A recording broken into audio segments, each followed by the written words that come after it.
I'm stealing someone else's idea for a video. Hello and welcome back to Bookish, and welcome to a video in which I'm going to talk about the great American novel. This video is completely inspired by a video that Greg made this week over the channel Supposedly Fun, in which he went over the Atlantic magazine's list of possible contenders for the great American novel. Now Greg is trying to read all the Pulitzer Prize winning novels, and he's trying to kind of come up with his own list, I think, or perhaps his own one example of the great American novel. And so he went through that list that was on the Atlantic. On his channel, he kind of commented about it. He put together his own list of predictions or hopefuls, and it's a really good video. I'll leave a link to that down below. But that obviously inspired me then to make this video, in which I want to talk about what is the great American novel. So at first, what I want to do first is set up what are my criteria for what would make something eligible to be the great American novel. And then I'm going to go through a list of 25 possible contenders, I think, for that title. And the reason why I have 25, and I'm not going to really narrow it down to one, is because I don't know if there can be one great American novel. Okay, so criteria first. First of all, the first criteria is the book has to be written by an American. Second criteria, it has to be published in the United States. Third criteria, it has to be set primarily in the United States or around the United States. And the fourth criteria, and this to me is the one that's most important, it has to deal with a specific period in American history, a place in the United States, or a theme from American history, or a combination of all three of those things. In other words, the great American novel has to be about the United States of America. It has to be about the United States of America and reflect some kind of what I'm just going to call Americanness in its pages. It can't just be any novel. So to give you an example, even though I'm a fan of Ernest Hemingway, most of Ernest Hemingway's novels, to me, don't qualify as a great American novel because they're not set here. The Sun Also Rises is set in Paris. For Whom the Bell Tolls is set in Italy. For Whom the Bell Tolls is set in Spain. And then A Farewell to Arms is set in Italy. Those don't qualify to me because they're not set here, and they deal with American expatriates living in Europe. So, to give you some idea of what I do include and don't include. A couple other things, I'm only including one novel by each author on this list, so no repeat authors. That's the first thing. And the second thing I want to tell you is that these are not necessarily my favorite American novels. Some of them are and some of them aren't, but I'm trying to pick the great American novel whether it's my favorite or not based on the criteria I established. So I'm going to go through these 25 novels as quickly as I possibly can. I have them written down here on a card in really tiny print, so we'll see how this goes. So the first novel I want to mention is Beloved by Toni Morrison, and like Greg said in his video, to me this is the novel I would choose as the great American novel. So this novel involves a woman named Sethe who's been enslaved. She escapes from slavery. She gets to Ohio, and when she is in danger of being caught and returned into slavery, she kills one of her children, and so that child won't have to be returned to the terrible conditions of slavery. Over the course of the novel, which is not told chronologically, we see exactly the horrors of the plantation where Sethe lived, called Sweet Home, and the kind of nightmarish conditions and why she would be driven to do this thing, to kill her own child. But then the novel also is a ghost story in which Sethe and her family are haunted by the ghost of this child. And I think this explores all kinds of themes that are inherently American. Number one, race relations. Number two, the legacy of the Civil War. Because just in the way that Sethe is haunted by the child she's killed, the United States is still haunted today by the Civil War and its legacy and its aftermath. And just like you'll find in the book, some of the characters in the book become obsessed with this ghost, or in a larger sense the Civil War. Some people choose to ignore it. Some people can't handle it. Some people project ideas and thinking about it, and so there are a lot of really American themes there, so it's my number one. Number two on my list is the novel I talk about all the time, and that's The Sound of the Fury by William Faulkner.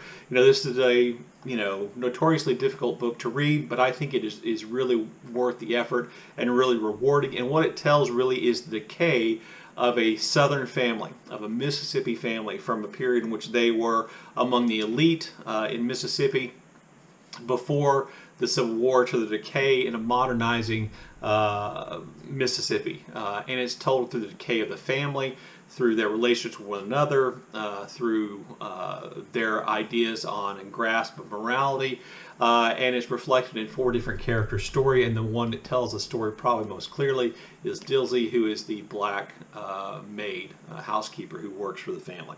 That story parallels, I think, Faulkner's vision of the decay in the South because of its unwillingness to change and its determination to hold on to old ways from before the Civil War. I think that's the story Faulkner's telling, and that's an inherently American story. Number 3 on the list won't surprise anybody. It's Lonesome Dove by Larry McMurtry. This tells the story of 2 Texas Rangers who lead a group of kind of ragtag cowboys and former Texas Rangers north to establish a cattle ranch in the Montana Territory, all the way from Texas, and they go on this epic cattle drive, and all kinds of things happen to it. The setting is inherently Western. Cowboys and Texas Rangers are inherently American. I mean, Cowboys and Texas Rangers are inherently American. The settler colonialism aspect of them going to Indian territory, Native American territory, to establish a ranch, inherently American. The way women are treated, inherently American. The violence reflected in his pages is an inherently American topic. And while this is kind of epic, and about friendship and all kinds of things, there also is just these inherent American themes in it. Number 4, I have Underworld by Don Dellilo. This really tells the story of post-World War II United States of America during the Cold War. And, you know, it's impossible to sum up everything in this big book, but let me just say it deals with everything from, you know, nuclear weapons to baseball, and it has one of the greatest, I think, opening scenes in any novel, which takes place at a baseball game, and we kind of follow this famous baseball that's hit for a home run during that game throughout the course of the novel, and it really just contains multitudes of things that are inherently American. As I said, everything from nuclear weapons to baseball to how we dispose of our junk to organized crime, all those kinds of things are here, and I think it's an excellent novel. Let's see, at number 5 on the list, I have the one which is my kind of dark horse contender for greatest American novel or great American novel, and that's Another Country by James Baldwin. This is my favorite James Baldwin novel, and it explores the issue of race and sex and sexuality in ways I think were really remarkable for when it was published in the early 1960s. And essentially what we have is, white characters and black characters mixing together in places around the idea of music. And if you know anything, that one of the things that is driven, I think, the blending of African American culture and with what we would refer to as white culture, I guess, has been music. And we see that here. And we see the white gaze probably reflected better in the pages of Another Country, I think, in any other novel. And we see how the black characters have to accommodate themselves to even the white people that are supportive and friendly of them. We see the damage it does of them. At the same time, we see the same thing reflected in the sexuality of the characters in terms of infidelity, in terms of bisexual and homosexual characters and how they work together and how their relationships work. There's just a whole lot here that is inherently, I think, late 20th century perhaps American, and a really kind of prophetic and I think really powerful novel. You know, and when reading this book, I thought to myself, this is it. This is what America is, and in that way, I think it's a good contender for this title of great American novel. At number 6, I have Tales of the City by Armisted Maupin, which takes place in essentially a rooming house or apartment complex run by a unusual woman who believe her name is Mrs. Madrigal, and it basically involves the lives of these people who live there. And it really is set in San Francisco, and it really explores again, I think, for the first time in lots of ways. We see gay characters interacting with one another. We see gay characters interacting with straight characters. We see this kind of, you know, blending together of all these kind of people coming in and going out of this boarding house or this apartment house, and their conflicts and their resolutions and their relationships. And it just feels like, again, an inherently American story about all these people moving in and out of one another's lives and hurting one another in all kinds of ways. There is a financial money aspect to it, which is, again, I think inherently American and a really enjoyable read, and I think a far more important book than lots of people give it credit for. Number 7 is Invisible Man by Ralph Ellison. This is, one of the classics of African American literature in American history, really, which essentially tells one man's story of traveling, of kind of coping with and trying to deal with the racist world in which he finds himself, to feeling invisible, to trying to do things where he can bring about change, struggling with, the racist society which forces him into certain kind of stereotypes and positions. And it's kind of set in the, I think, 1930s through maybe up through the 1940s and 50s. And it really is a powerful kind of look at the bleak aspects of life that faced black people in the United States of America during that time period.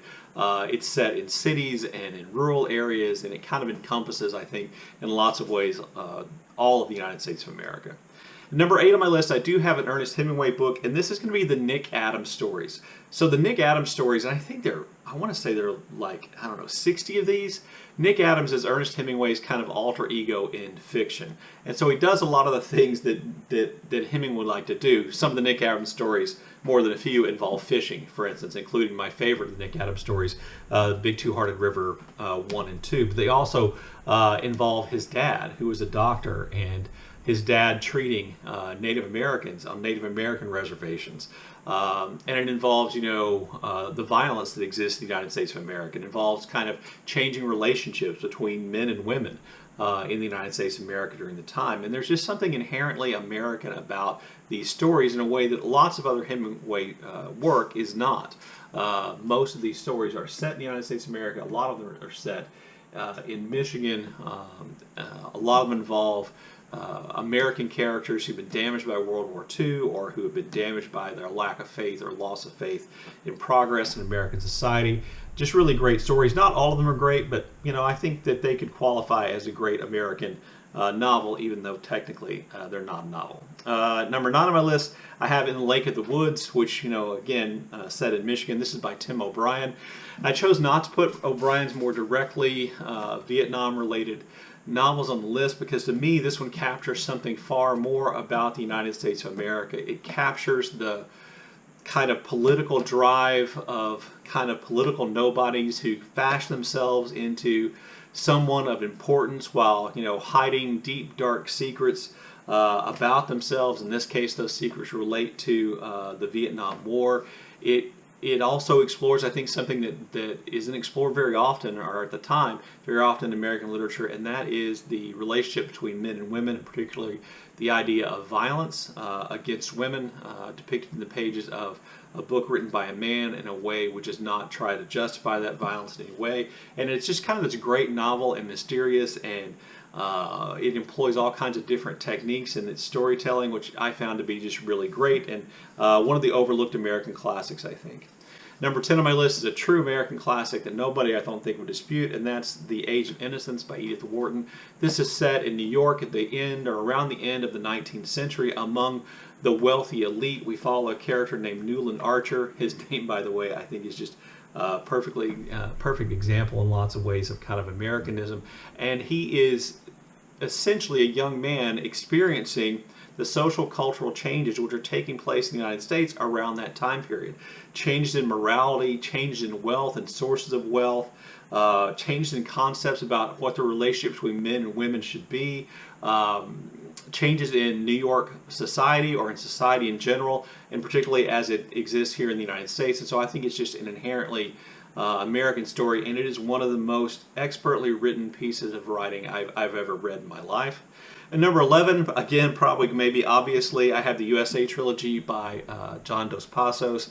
Those are 3 novels which really comprise one work, and there are a lot of things about this that make it American, but one of them primarily is that those novels follow a myriad of characters as they try to adjust to an increasingly modern and America, one in which the old traditions and old ways seem to be kind of fallen by the wayside, and there are all these kind of new things coming along, new ideas about morality and all those, and work, etc.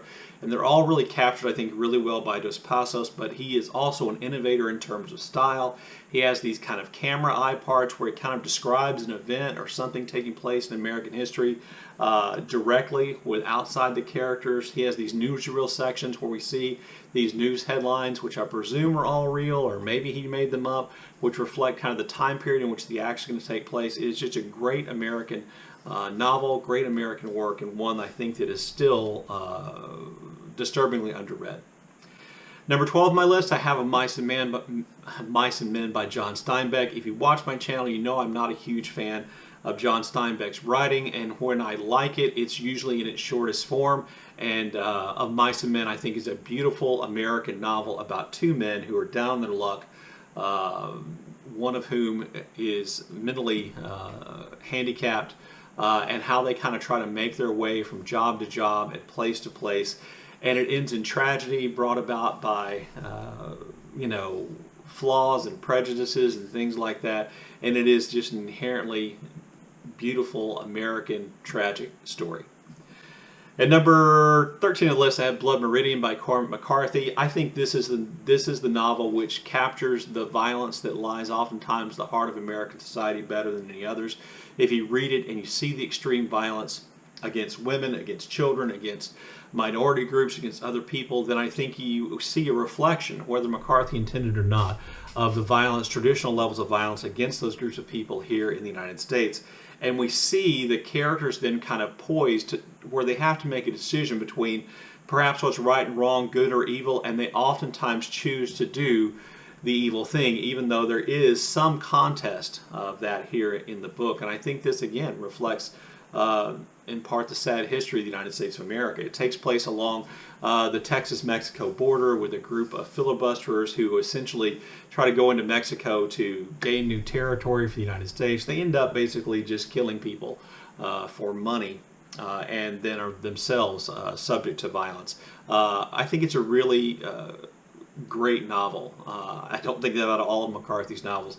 I think it's a truly great novel, and it definitely is in contention for greatest American novel in my opinion.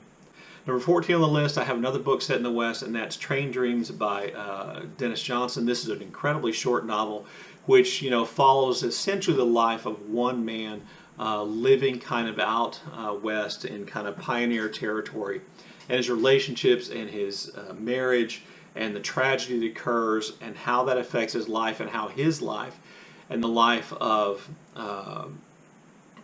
that Americans are bringing to the wilderness affects the people who live there, the indigenous people, and affects the people who are kind of ground under the heel of the railroad business or the other big businesses. And I thought it was really, really beautiful. I had some problems with the ending, but I think it could be on this list of greatest American novels. Number 15, I have There by Tommy Orange. This is a story about a Native American group of young men, women, older men and women living in the Oakland area of California who are getting ready for a big powwow. I think it follows something like 10, 12 different characters and their storylines, and together they kind of create this complete picture of the problems of Native Americans who relocated to urban areas and faced a lot of the same problems they faced on reservations: poverty, drug and alcohol abuse, violence, discrimination. All those kind of problems still exist, along with a fair amount of violence, which again, as I've pointed out, is an inherently American theme. It's set in an American city. It's set among indigenous Americans, populations living in those cities, and I thought it was just really, really good, particularly for a debut novel, and I think it might qualify as the great American novel.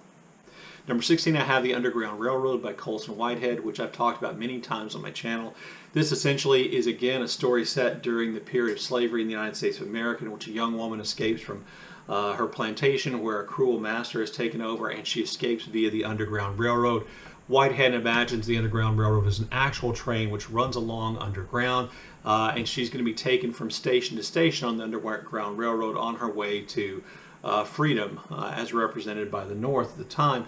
But the novel is actually, you know, I think kind of closer in some ways like speculative fiction, because we find our character in places that could not exist the time period in which her lifespan existed. And it really is a tour through, I think, the history not just of the United States in slavery, but of the United States and its treatment of black people in the United States throughout our history, from medical experimentation to the period of lynching, etc., all reflect in this pages, and I think then, therefore, just a great American novel. Another novel kind of touching on the issue of the Civil War is Gilead by Marilynn Robinson. This is essentially a novel told in a letter form where an old preacher is writing a letter to his son. He's married to a much younger woman, in which he's essentially explaining the history of the place they live and his family's history, and how violence was a part of that family history, and how, you know, he had rejected part of that violent past that came from his father and tried to establish and go in a new direction. I think that is oftentimes they're clearly reflective, perhaps, of the United States of America as a whole. It deals with the issue of slavery. It deals with life on the Great Plains. These are American settings. These are American themes. Along again the same lines, number 18, I have The Known World by Edward P. Jones. This imagines something which did take place. This imagines a plantation in the South, in Virginia, during the era of slavery, in which the plantation owner is a freed black man and his wife. And the life of slaves on that plantation and how that intermingles and where the separations are between the owner and the enslaved family. And I think one of the things it talks about and it portrays really effectively is how that corrupt system essentially corrupts everyone. Ends up corrupting the very people who should be against it, and how they're willing to exploit other black people to gain what they want, and then they end up dealing with and suffering from, or having to deal with, some of the exact same issues and having some exact same prejudices that white slave owners had. It is incredibly, I think, beautifully told, sensitive, thought-provoking, wonderful novel. At number 19, I have Salvage the Bones by Jesmyn Ward, which essentially focuses on a family where the mother is gone, the father works all the time when he can, or works, or is not necessarily involved in the lives, and it centers on a young girl, I think around the age of 13 or 14, and her relationships with her brothers and her family, and the other young black men in that community, and how she gets along, and the tragedies of her everyday life. And it kind of focuses on the tragedy that will come when a hurricane hits that part of Alabama, and the impact that will have on that family and on this young girl, and all the struggles and problems she has. It deals with poverty. It deals with issues of racism. It deals with issues involving, you know, the expectations we have as a society for young black men, and how that plays itself out. It is powerful, at times disturbing because of violence against animals issues. It is a really powerful and wonderful novel. At number 20, I have Huckleberry Finn. I couldn't leave the classic American novel off. Huckleberry Finn is an inherently American novel focusing on a young man who has nothing, who is nothing, who comes from an abusive household, and is essentially his father abuses him, and he decides to escape. And when he escapes, he meets and becomes friends with a man named Jim, who is fleeing from slavery for fear that he'll be sold away from his family. And they have all kinds of adventures on the Mississippi, and in almost all those adventures, we learn that Jim and Huck are far more moral and far more loyal and far more compassionate than the people they run into. They run into people who are violent for no apparent reason, involved in a literal family feud. They run into liars and charlatans who attempt to take advantage of them. They run into all kinds of people who are far worse than they are. And over the course of the story, Huck's compassion and understanding of Jim's situation grows. And I think that in lots of ways, Twain is suggesting that, you know, the United States should follow more or less Huckleberry Finn's point of view, and become more compassionate, more understanding, less bigoted, less ignorant than we were, than he portrays them to be. And that, I think, is an inherently American novel. Location, characters could only be Americans. I think the theme is an inherently American one. At number 21, I have My Antonia by Willa Cather. This novel contains some of those beautiful writings about the American plains that I think exist, where literally the geography of Nebraska or of Great Plains is one of the characters, but it also involves and talks about the immigrant experience in the United States, the striving of people in that situation, living in those rural communities, the societies they set up for themselves, the prejudices and bigotry that exists in those places are all really reflect, I think, really effectively in the pages of My Antonia, and again, a beautifully written book. At number 22, I have chosen The Night Watchman by Louise Erdrich.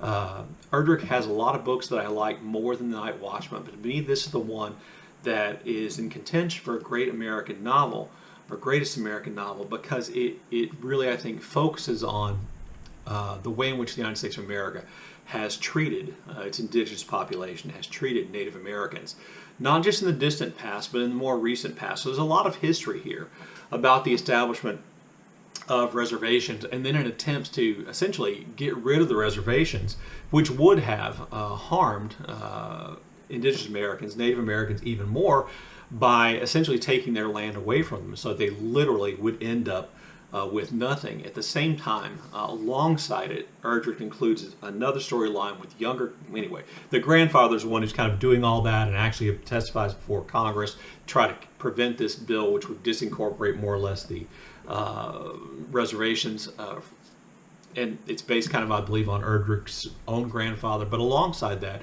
there's a story of, younger Native American characters and their attempt to interaction, their vulnerability to exploitation that still exists in the United States of America. And I thought it was a really powerful and incredibly uniquely American story. Number 23, I have Lost Children Archive, and I believe this is technically the only road trip novel that I have. Road trip novels are, again, kind of an American staple, but it involves a man and a woman and their two kids. Each one of these, the man and the woman actually have their own kids independent from one another, and they've created this blended family. And they go on this road trip to go to the areas along the Texas-Mexico border where Geronimo was captured, where he and his Chiricahua Apache Indians lived at the longest. And the man is essentially kind of like a sound historian. He wants to go and record the sounds that the Apache would have heard.